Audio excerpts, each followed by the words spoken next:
వందనాలండి. ఎలా ఉన్నారు? బాగున్నారా? ఈ దిన వాక్య ప్రకారం మనం చూసుకున్నట్లయితే అండి, పిలిపిలి రాసిన పత్రిక 4వ అధ్యాయం దేవుడు ఒక మాట చదివిస్తున్నాడు అనమాట అండి. మనం చేసే ప్రార్థన దేవునికి కృతజ్ఞతాపూర్వకంగా ఉండాలని చెప్పేసి దేవుడు చెప్తున్నాడు అనమాట అండి. మనం చేసే ప్రార్థన అంటే దేవునికి అంగీకారంగా ఉన్నట్లయితే మన హృదయానికి తలంపులకి కావలాగా ఉంటుందని చెప్పేసి దేవుడు తన పరిశుద్ధ లేఖనం ద్వారా చదివిస్తూ ఉన్నాడు అనమాట అండి. ఎవరు ప్రార్థన దేవునికి అంగీకారంగా చేశారండి అనేదాన్ని మనం చూసుకున్నట్లయితే 1వ రోజుల గ్రంథంలో 19వ అధ్యాయంలో ఏలియా గారు కనపడుతూ ఉంటాడు అనమాట అండి. ఏలియా గారు కష్టకాలంలో అరణ్యంలో బద్రి చెట్టు కింద కూర్చొని ప్రార్థన చేస్తూ ఉన్నట్లుగా మనము చూస్తూ ఉన్నాం అనమాట అండి. దేవా, నా పితరుల కంటే నేను ఎక్కువ వాడిని కాదు, నా ప్రాణమును తీసుకోమని చెప్పేసి ప్రార్థన చేసినట్లుగా చూస్తూ ఉన్నాను అనమాట అండి.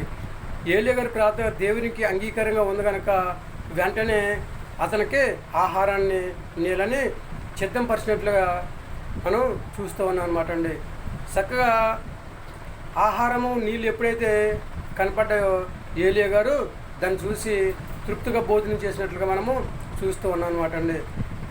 ఎందుకంటే మనం చేసే ప్రార్థన దేవునికి అంగీకారంగా ఉన్నట్లయితే చక్కగా మనకు కావాల్సిన సహాయం దేవుడు చేస్తూ ఉంటాడు అనమాట అండి. ఏలియా గారికి సహాయం చేసిన దేవుడు మరి మనకు కూడా సహాయం చేస్తూ ఉంటాడు కదండి. మన ప్రార్థన ఎలా ఉంది ఒకసారి ఆలోచన చేసుకోవాలన్నమాట అండి. అదేవిధంగా చూసుకున్నట్లయితే లోకా సువార్తలో 18వ అధ్యాయంలో శంకర్ గారు ప్రార్థన చేస్తూ ఉంటారు, పరిసయ్యుడు ప్రార్థన చేస్తూ ఉంటాడు అనమాట అండి. చక్కగా శంకర్ గారి ప్రార్థన దేవునికి అంగీకారంగా ఉంది కనుక శంకర్ గారి ప్రార్థన దేవుని ఆలకించి దేవుడు శంకర్ గారిని దీవించాలిగా మనము చూస్తూ ఉన్నాం అనమాట అండి. అలాగే మన ప్రార్థన కూడా దేవునికి అంగీకారంగా ఉన్నట్లయితే మనల్ని కూడా దేవుడు దీవిస్తూ ఉంటాడండి, ఆశీర్వదిస్తూ ఉంటాడు, అభివృద్ధి చేస్తూ ఉంటాడు అనమాట అండి. కష్టకాలంలో ప్రార్థన చేసినా లేకపోతే మనం ఏ సమయంలో ప్రార్థన చేసినప్పుడు కూడా దేవుడు మన ప్రార్థన ఆలకించి మనకు తగిన సహాయం దేవుడు చేయడానికి సిద్ధంగా ఉంటాడు అనమాట అండి. కాకపోతే మనం చేసే ప్రార్థన దేవునికి అంగీకారంగా ఉండాలండి. కృతజ్ఞతాపూర్వకంగా ఉన్నట్లయితే 100% దేవుడు మనకి తగిన సహాయం చేయడం దేవుడు కృప చూపుతాడు అనమాట అండి. పరిశుద్ధ గ్రంథంలో చాలామంది కష్టకాలంలో ప్రార్థన చేసిన వారు ఉన్నారు. కాకపోతే ఇబ్బందులు వచ్చినప్పుడు ప్రార్థన చేసిన వాళ్ళు ఉన్నారండి. వాళ్ళ ప్రార్థన ఆలకించి దేవుడు ఎవరికి కావాల్సిన సహాయం దేవుడు వాళ్ళకి చేసినట్లుగా మనము చూస్తూ ఉన్నాం అనమాట అండి. కాబట్టి దేవుడు ఎవరిని కూడా విడవడు, ఎడబాయాడు అనమాట అండి. ప్రతి ఒక్కరిని కూడా దేవుడు రక్షించాలని చెప్పేసి ఆలోచన కలిగి ఉన్నాడు అనమాట అండి. అందరి ప్రార్థన దేవుడు ఆలకిస్తూ ఉంటాడండి, అందరినీ దీవిస్తూ ఉంటాడండి, అందరినీ ఆశీర్వదిస్తూ ఉంటాడండి, అందరినీ అభివృద్ధి చేస్తూ ఉంటాడు అనమాట అండి. చూసారండి, కష్టకాలంలో ఉన్న ఏలియా గారికి ఎలా సహాయం అయితే చేస్తాడో దేవుడు శంకర్ గారి ప్రార్థన ఎలాగైతే ఆలకించారో పరిశుద్ధ గ్రంథంలో అనేక మంది ప్రార్థన చేసినప్పుడు అందరి ప్రార్థన ఆలకించి వాళ్ళందరికీ ఎలాగైతే సహాయం చేస్తాడో మనందరికి కూడా దేవుడు సహాయము చేయాలని చెప్పేసి ఆలోచన కలిగి ఉన్నాడు అనమాట అండి. మరి ఏమైనా ఆలోచన చేసుకున్నారండి, మనం చేసే ప్రార్థన దేవునికి అంగీకారంగా ఉన్నట్లుగా ఉందండి? అంగీకారంగా ఉందా మనం చేసే ప్రార్థన? ఒకసారి ఆలోచన చేయండి. మనం చేసే ప్రార్థన దేవునికి అంగీకారంగా ఉండే యోగ్యత దేవుడు మనందరికీ దయచేయను గాక. విశ్వాసంతో ప్రార్థన చేద్దామా? నమ్మకంతో ప్రార్థన చేద్దామా? విశ్వాసంతో ప్రార్థన చేసి దేవునికి అంగీకారంగా ప్రార్థన చేసి దేవుడి దగ్గర నుంచి వచ్చే సహాయాన్ని పొందుకునే యోగ్యతను కలిగి ఉందామా? ఏమంటారు? అయితే తలలు వంచండి, చిన్న ప్రార్థన చేద్దాం. మహాపరిషుని పరలోకపు తండ్రి, నీ ఘనమైన పాదం లెక్కలేని స్తుతి స్తోత్రాలు ప్రభా. ఇక్కడ తండ్రి స్తోత్రం వీడియోలో తండ్రి ప్రభా, తండ్రి ఒక సబ్జెక్ట్ తీసుకుని తండ్రి ప్రభా చెప్పాలంటే చాలా సమయం పడుతూ ఉంటుంది కనుక తండ్రి ప్రభా కొంచెం సమయం మాత్రమే మేము చెప్పగలుగుతున్నాం.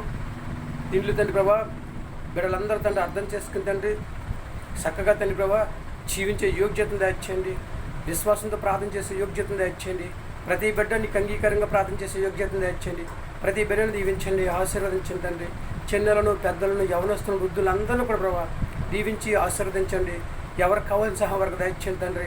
అందరికీ మంచి ఆరోగ్యం దయచేయండి, అందరూ నీ మాట ప్రకారం నడుచుకునే యోగ్యతను దయచేయండి. కష్టాల్లో, శ్రమల్లో, బాధల్లో, ఇబ్బందుల్లో, ఇరుకుల్లో తండ్రి ఇస్తుండవా ఎవరైతే ఉండి నీకు ప్రార్థన చేస్తూ ఉన్నారో తండ్రి వారి ప్రార్థన ఆలకించి వారి కష్టాలన్నీ తీర్చిన తండ్రి ఇస్తుండవా. ఏలియా గారికి ఎలాగైతే సహాయం చేస్తావో తండ్రి ప్రభా అలాగే బిడ్డలందరికీ ప్రభా తగిన సహాయం దయచేసి అందరినీ క్షేమంగా ఉంచుతాను ప్రభా. ఈ సంవత్సరం అంతా హాయిగా జీవించే యోగ్యతను ప్రభా సంపాదించుకునే స్థితిని దయచేయమని మరొకసారి బిడ్డలందరూ కూడా దీవించమని నా ప్రార్థన ఆలకించండి. మా ప్రార్థనకు ప్రతిఫలం దయచేయమని మా కొరకు త్వరగరాని యేసుక్రీస్తు ప్రశ్న నమ్మని అడిగి వేడుకొంచున్నాము తండ్రి. ఆమేన్. అందరికీ వందనాలండి. తిరిగి దేవుని ఆశీర్వాదాలు మీకు తోడుగా ఉండను గాక. దేవుడు మిమ్మల్ని దీవించి ఆశీర్వదించను గాక. దేవుడి ఇచ్చిన మహా ఉచితం అనుకుని బట్టి మనందరము కూడా దేవుని మాట విని ఆయన మాట ప్రకారం నడుచుకుని ఆయనకు అంగీకారంగా జీవించి చక్కగా దేవుని నామములో విశ్వాసంతో ప్రార్థన చేసుకుని నమ్మకంగా ప్రార్థన చేసుకుని దేవుడు సహాయం చేస్తాడని గురి కలిగి బిరి కలిగి పడుదల కలిగి ఓర్పు కలిగి చక్కగా కన్నీటితో ప్రార్థన చేసుకుని చక్కగా దేవుని యొక్క ఆశీర్వాదాన్ని సంపాదించుకొని భూమి మీద హాయిగా జీవిద్దామండి. ఏమంటారు? దేవుడు మనందరి ప్రార్థన ఆలకించే యోగ్యత దేవుడు మనందరికీ దయచేయను గాక. మనకు ప్రార్థన రాకపోయినట్లయితే మనకు ప్రార్థన చేయడానికి నేర్పించే యోగ్యత దేవుడు మనందరికీ దయచేయను గాక. ఆమేన్. అందరికీ వందనాలండి. ఏమంటారు? వింటారా దేవుని మాట?